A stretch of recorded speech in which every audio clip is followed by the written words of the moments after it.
भाग 4 सुहागरात की रात और निशा पर प्रेत का अत्याचार। निशा कमरे में अकेली बैठी थी। शादी की थकान और नई जिंदगी की शुरुआत की घबराहट के बीच वह रोहन का इंतजार कर रही थी। लाल जोड़े में सजी निशा के चेहरे पर हल्की मुस्कान थी, लेकिन उसकी आंखों में एक अजीब सी बेचैनी थी। कमरे की खिड़की पर अचानक एक तेज हवा का झोंका आया और खिड़की जोर से खुल गई।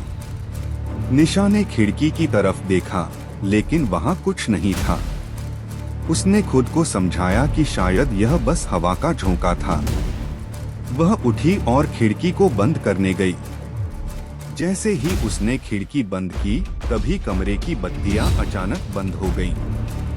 पूरे कमरे में अंधेरा छा गया। निशा ने घबराते हुए आवाज लगाई, रोहन, तुम हो क्या? लेकिन कोई जवाब नहीं आया। अचानक उसने सुना कि कोई धीमे धीमे उसका नाम ले रहा है। निशा, निशा। उस आवाज ने निशा को अंदर तक हिला दिया। वह पलटकर देखना चाहती थी, लेकिन उसके पैर जैसे जमीन से चिपक गए थे। उसे महसूस हुआ कि कमरे में कोई और भी है। आखिर डरते डरते उसने पीछे मुड़कर देखा। उसके सामने मुकेश की आत्मा खड़ी थी। उसका चेहरा भयानक था। उसकी लाल आंखें गुस्से और पागलपन से भरी थीं। उसकी गर्दन पर फांसी का गहरा निशान साफ दिख रहा था और उसके चेहरे पर एक खौफनाक मुस्कान थी। तुमने सोचा था कि तुम मुझसे बच जाओगी, मुकेश की आत्मा ने कहा। तुम मेरी हो निशा, तुम मेरी ही रहोगी। निशा कांपते हुए बोली, मुकेश, तुम क्या कर रहे हो?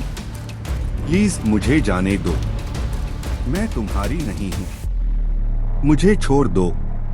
मुकेश की आत्मा जोर से हंसी।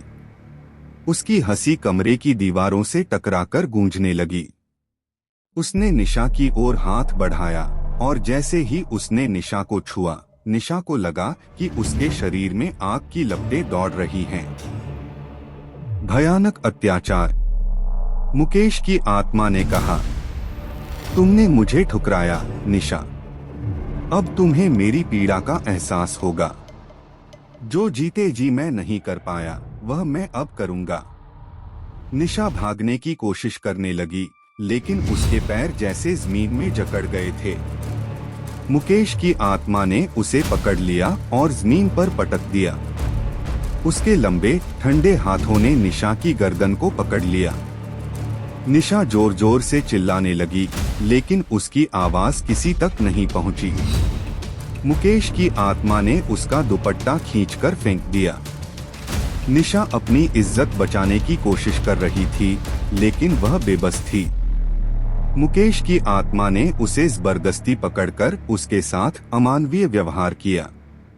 निशा की आंखों से आंसू बह रहे थे, लेकिन वह पूरी तरह असहाय थी। उसके शरीर पर खरोंचों के निशान बनने लगे। उसके कपड़े फट गए और उसका शरीर खून से लथपथ हो गया। निशा दर्द से कराह रही थी, लेकिन मुकेश की आत्मा पर कोई असर नहीं हो रहा था। रोहन का आना और सन्नाटा। कमरे के बाहर रोहन अपने दोस्तों के साथ बैठा था। जैसे ही वह निशा के पास जाने के लिए उठा, उसे अचानक ऐसा लगा जैसे किसी ने उसे रोक लिया हो। उसके दोस्त मजाक में उसे रोक रहे थे, लेकिन उसका दिल बेचैन हो रहा था। कुछ देर बाद वह दोस्तों को छोड़कर निशा के पास जाने के लिए कमरे की ओर बढ़ा। जब उसने कमरे का दरवाजा खोला, तो वहां का नजारा देखकर वह दंग रह गया। निशा जमीन पर गिरी पड़ी थी। उसके शरीर पर एक भी कपड़ा सही सलामत नहीं था। उसके बदन से खून बह रहा था और उसके चेहरे पर खौफ साफ झलक रहा था। रोहन दौड़कर उसके पास गया और उसे हिलाया। निशा, क्या हुआ तुम्हें? यह सब कैसे हुआ? निशा के होंठ सूख चुके थे। उसकी आंखें किसी खौफनाक दृश्य को देख चुकी थीं। वह धीरे से बुदबुदाई, मुकेश। उसकी आत्मा, वह मुझे छोड़ने नहीं आएगा। रोहन ने तुरंत निशा को अस्पताल पहुंचाया। डॉक्टरों ने कहा कि निशा के शरीर पर गहरे घाव हैं, जैसे किसी ने उसे जबरदस्ती चोट पहुंचाई हो। लेकिन जब रोहन ने डॉक्टर से पूछा कि यह सब किसने किया, तो डॉक्टर कोई जवाब नहीं दे पाए। हर रात का खौफ। अस्पताल से घर आने के बाद निशा ने हर रात वही खौफनाक अनुभव करना शुरू कर दिया। हर रात मुकेश की आत्मा आती और उसे डराती। वह उसके साथ वही अत्याचार करता। निशा का शरीर कमजोर होने लगा। उसकी आवाज सुनने वाला कोई नहीं था। रोहन ने देखा कि निशा दिन ब दिन बुझती जा रही थी।